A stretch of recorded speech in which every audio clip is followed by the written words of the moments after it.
2 words. Cornstalk impregnation. Ugh.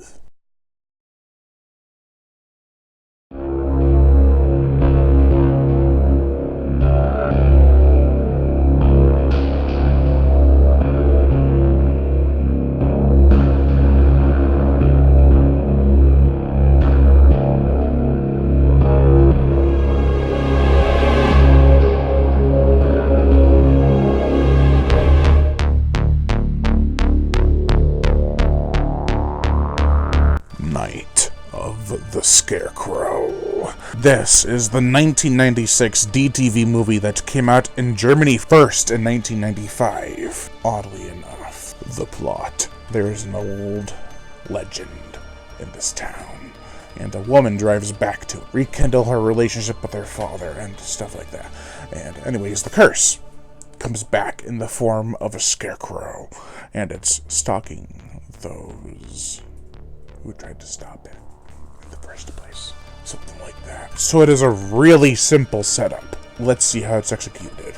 Jeff Burr had a steady career in the late 80s and early 90s. Films such as Leatherface, The Texas Chainsaw Massacre 3, Pumpkinhead 2, Blood Wayne's Puppet Master 4, 5, and 6, etc. However, Night of the Scarecrow is the best of his films in my opinion. Night of the Scarecrow, not Dark Knight of the Scarecrow, mind you, was given a healthy budget for a DT movie. $2 million was spent on a solid cast, effects, and music. This film will never win any awards, but it is pretty entertaining.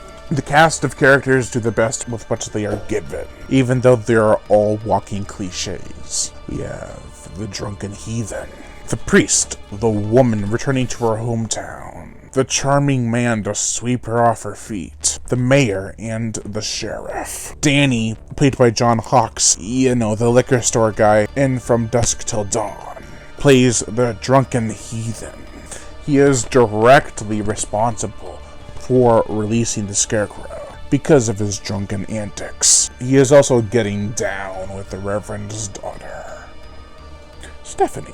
Speaking of the Reverend, Thaddeus, played by Bruce Glover from Ghost Town, which is a movie I just recently picked up actually, does an excellent job as this shaken Reverend. He has good reason to be afraid, and his calm-spoken demeanor adds a level of creepiness to his already unsettling appearance. Reappearing in her hometown, Claire, played by Elizabeth Barrandis from the Dean Cain Superman show from the 90s, anyone hear of that, is a bit of an outsider after being gone for so long. She does take a liking to a charmer of a guy, Dylan, played by John Meese from Son of the Vampire, that has Denise Duff of Subspecies fame. And she also directed it. I don't know if she was in it. I know she directed it.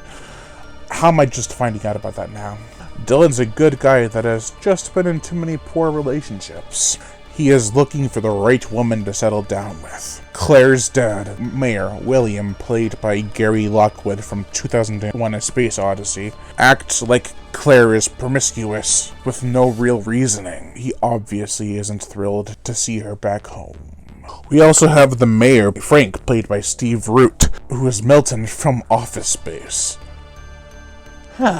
Who tries to be rational, but maybe a bit slow at times. I believe you have my stapler. At least it's hinted at. Not the stapler, his ability to be slow. And maybe his stapler. Now, the acting isn't amazing in this film. In fact, it's a bit subpar. I feel more time was needed to give emphasis on characters, reactions to things. Claire finds a body in the barn that has been utterly mutilated, and doesn't act beyond a gasp.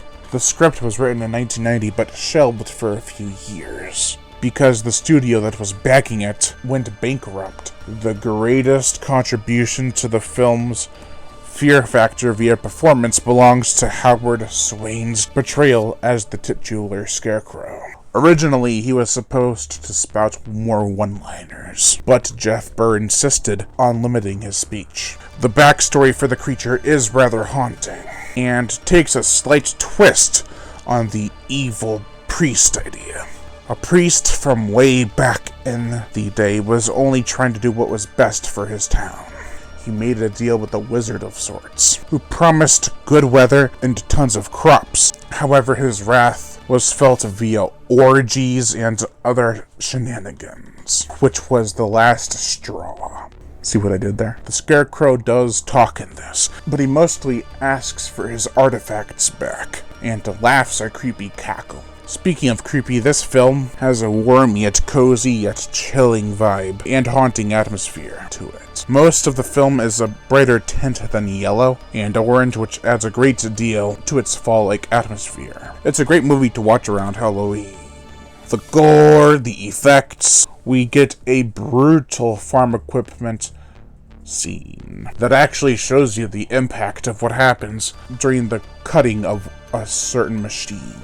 There's also a few other gruesome scenes, like straw exiting from people's bodies, including a scene where a scarecrow literally impregnates a girl with his straw seed. Ugh. And she births stalks that drag her into the ground. I'm not making this up. There's also a visceral sickle slashing and some more. The gore isn't in abundance, but when it's on screen, it's effective. Scarecrows are hard to get right in horror films, and I feel this design is okay. It's a bit small and kind of resembles Sam from Trick or Treat. Still, I like it, and think it's effective in being creepy, which is what it sets out to do.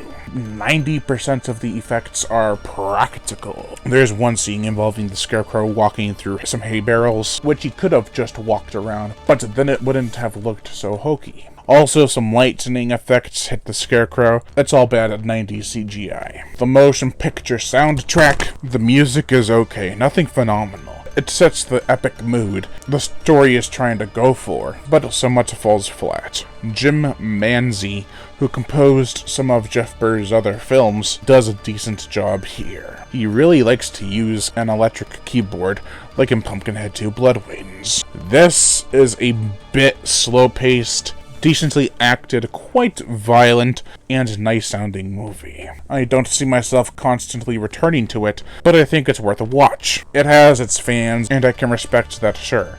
I myself found it to be a decent ride, if not a bit forgettable. Overall, I give Night of the Scarecrow a 2.5 out of 5.